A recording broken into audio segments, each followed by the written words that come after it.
Nutila, I saw what the line account. You are treatment of the cost to Nigeria. Are you married?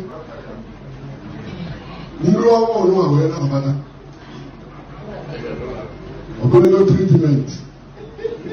Parega can happen.